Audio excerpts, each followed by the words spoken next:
अस्य श्री विष्णुहृदय स्तोत्रस्य संकर्षण ऋषिः अनुष्टुप् दृष्टुप् च यधा योगं छन्दः श्री महाविष्णु परमात्मा देवता भगवत् प्रीत्यर्थे जपे विनियोगः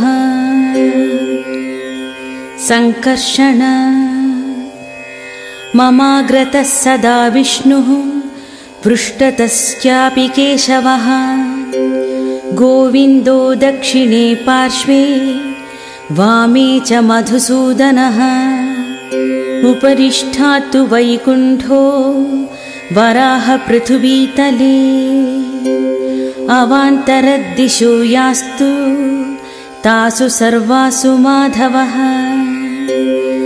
गच्छतस्तिष्ठतो वापि जाग्रतस्वपतोऽपि वा नरसिंहकृता गुप्ति वासुदेवमयो व्याहम् अव्यक्तं चैवास्यं योनौ वदन्ति व्यक्तं तेऽहं दीर्घमायुर्गतिं च वह्निं वक्त्रं चन्द्रपूर्व्यो च नेत्रे दिश श्रोते प्राणमहुश्च वायुम् वाचा वेदा हृदयं वैनभश्च पृथिवीपादौ तारकारोमकूपा साङ्गोपाङ्ग ह्यधिदेवता च विद्या ह्युपस्थं ते सर्व एता समुद्रा तं देवदेवं शरणं प्रजानां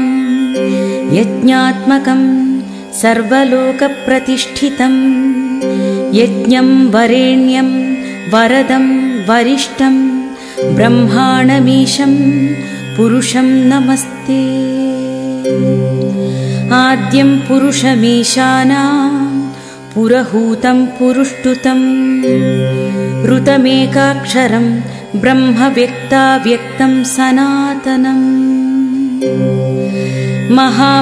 महाभारतकाख्यानं कुरुक्षेत्रं सरस्वतीं केशवं गाञ्च गङ्गां च कीर्तयन्नावसीदति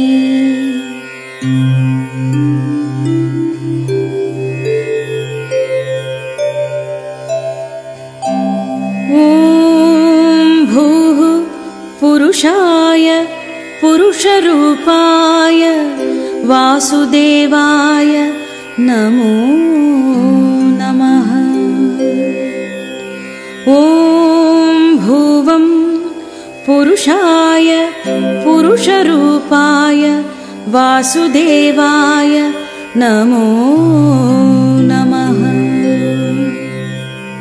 ॐ सुवः पुरुषाय पुरुषरूपाय वासुदेवाय नमो नमः ॐ भुवः सुवः पुरुषाय पुरुषरूपाय वासुदेवाय नमो नमः ॐ प्रद्युम्नाय पुरुषाय वासुदेवाय नमो नमः ॐ अनिरुद्धाय पुरुषाय वासुदेवाय नमो नमः ॐ भवोद्भवाय पुरुषाय वासुदेवाय नमो नमः ॐ केशवाय पुरुषाय वासुदेवाय नमो नमः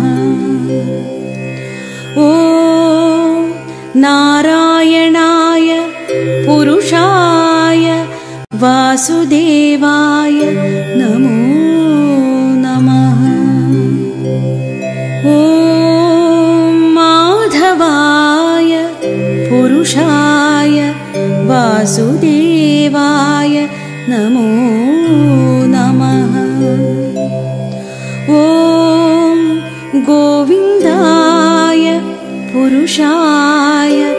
वासुदेवाय नमो नमः।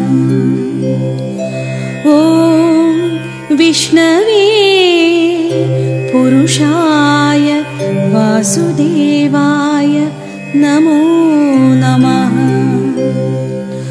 ॐ मधुसूदनाय पुरुषाय वासुदेवाय नमो नमः। ॐ त्रिविक्रमाय पुरुषाय वासुदेवाय नमो नमः। ॐ वामनाय पुरुषाय वासुदेवाय नमो नमः।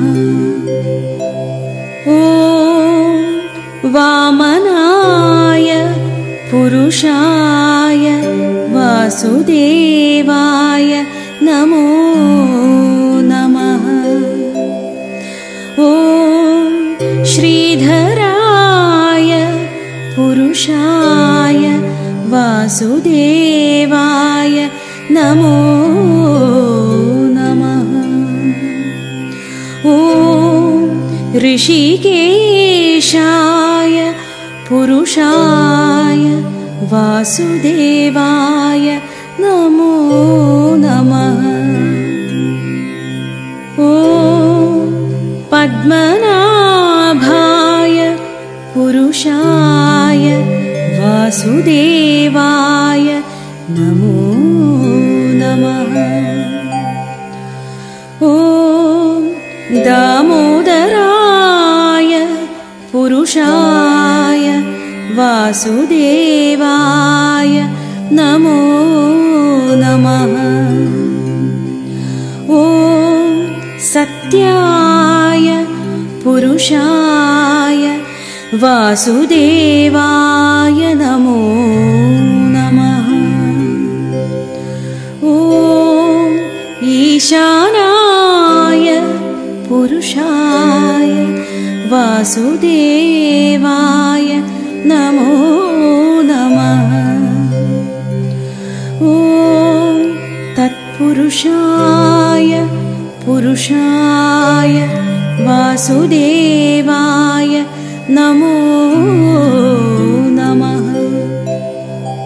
ॐ सत्पुरुषाय पुरुषाय वासुदेवाय नमो नमः। ॐ प्रणवेन्द्र विष्णोशत सहस्रनेत्र पुरुषाय वासुदेवाय नमो नमः।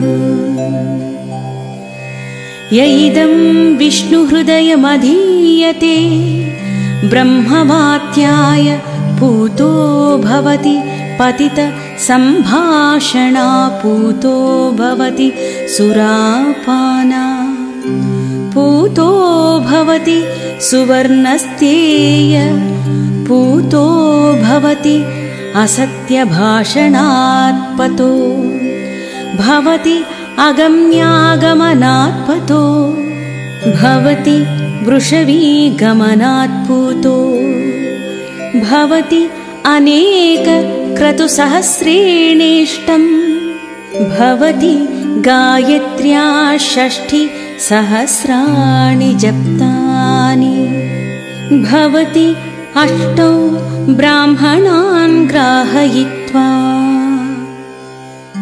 विष्णुलोकमाप्नोति मानसेन गतिर्भवति न नम्यति मन्त्रः यत्र यत्रे च तत्र तत्रोपजायते स्मरति चात्मानं भगवान् महाविष्णुरित्या।